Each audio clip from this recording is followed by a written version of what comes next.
Deep breath, Hugh. I mean, it was a big win. What did you make of that performance? Performance is we have to analyze that we repeat the same routine we had in the last 3-4 games. We start not well in the first half. We didn't use power and intensity in the first half. We let them to play too much in our half pitch, and we lose the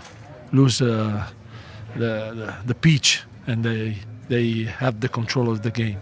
After the second half, when we change in another solution in a 3-5-2, we had more control of the game, and we play a good second half, I think. We saw you going through every emotion on the touchline. Did you enjoy being in the hot seat? Yeah, I enjoy when we win, but these guys deserve to win, and because we are a good team, we have to show for 90 minutes, and we have to work again to try to do our best for all the game and not to lose one half every game. Have you spoken to Antonio? Yeah, I just spoke with Antonio.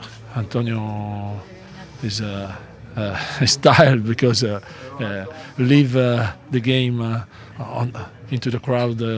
Maybe for him is not normal, and he wastes a lot of energy as well. Like it's better to stay on the touchline because you leave the game like the player are doing. And it's Kane again. Oh, they might find a goal to put the game on ice now. Hojbjerg into the areas. Hojbjerg! Oh, what a finish! He gets his goal, and Spurs to win the group.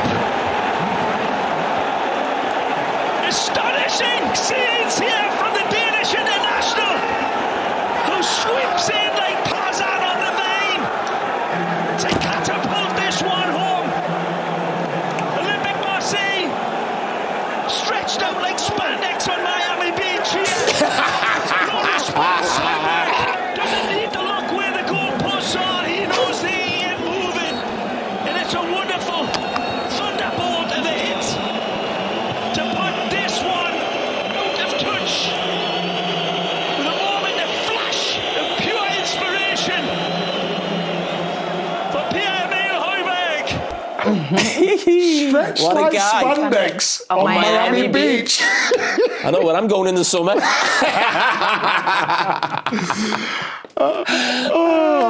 Qatar. That's for sure. You're not working.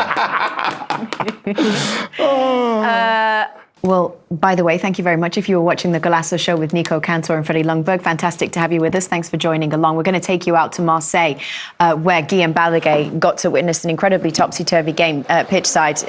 Guillaume, how exciting was that one to live real life up close and personal like you did? Just think of this, right? In the last minute, a goal of Marseille took Spurs out of the Champions League. In the last minute, a goal of Spurs takes Marseille completely out of Europe. So there is a little bit of frustration right now, because for a while Marseille thought that at least they were making it into Europa League. And to be honest, they played well for most of the game. But I think we will look at what happened. And of course, with Kolasinac's header, they could have actually gone ahead. But Hojbjerg already had hit the woodwork. It seemed now, with hindsight, that Spurs did what they had to do to win. In the first half, make sure that nothing happened, no much, but they conceded a goal. In the second half, they stepped up, and fireworks are coming up now. And then they got the goal that got them the guarantee of going to Europe. So the second goal came at the end, of course, when Marseille were attacking. And yes, I heard Jamie talking about that. I think Spurs played the game better, managed it better. You nervous about leaving the stadium tonight? No, because I'm not leaving for 3 hours. Guillaume, we'll let you go and see who you can find to speak to and get some reaction for us, and we'll be back with you very shortly. Let's take a look at that Kolasinac header, because we keep talking about it, right? Micah, frustrated you? Despair. I mean, you think he's just got to get the goal on target, make the keeper work.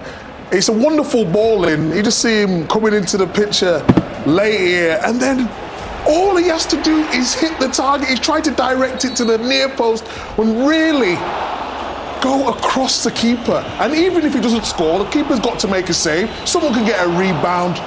And that was the goal that could have took him to the next round. But it wasn't meant to be. Despair, Kate. Yes, group winners, Eintracht Frankfurt. Huge celebrations then. They turned around a 1-0 deficit against Sporting.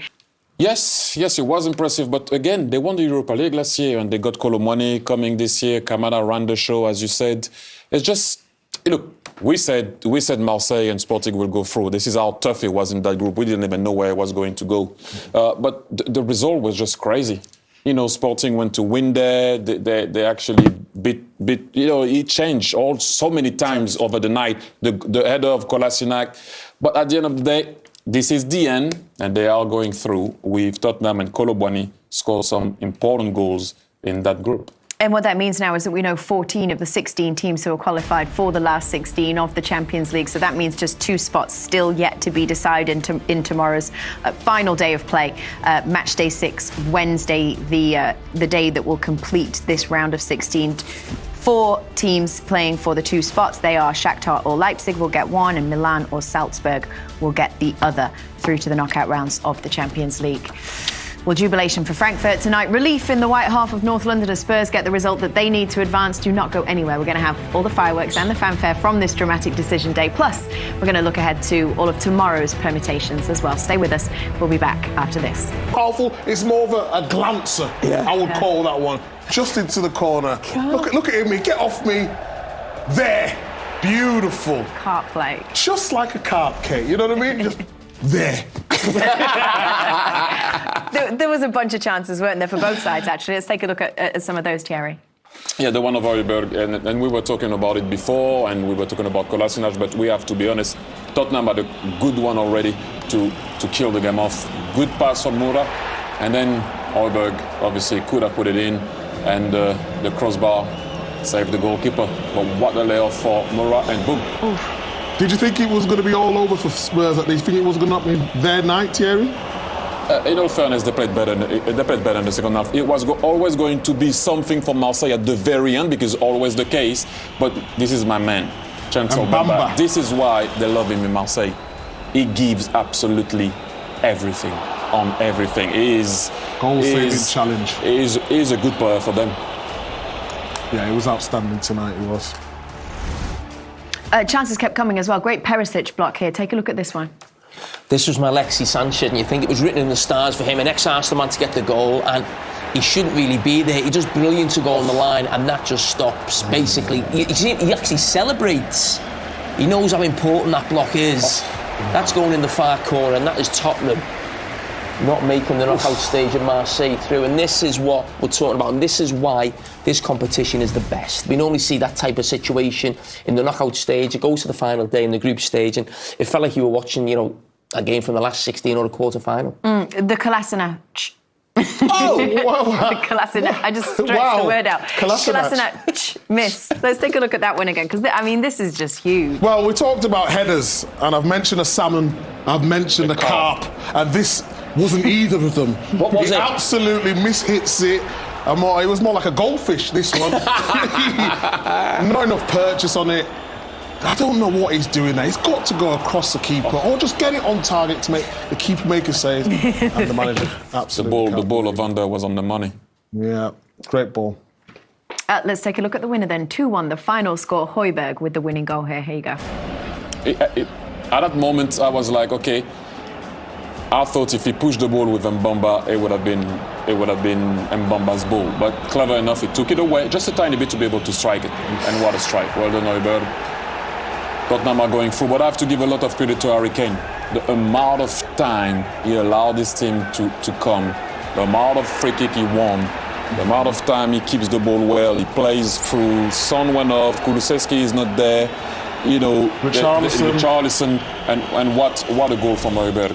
That is absolutely massive, that goal, not just in terms of that group, what it does for Liverpool as well, in terms of who they can play in the next round, but more importantly, Tottenham. the level of opponent now they're going to come up against compared to what they would have done finishing second is going to be completely different. So a huge goal for them, not just in terms of getting through, but how far they can progress in the competition. Clint Dempsey is sitting at home enjoying himself because all of you were hating on him too. Said that his pick would never go through, and there you go, Spurs. It was his pick. Oh, okay. Spurs, he said, dark horse. Let's take you over to the other game from that group, Sporting against Frankfurt. So this one also Group D.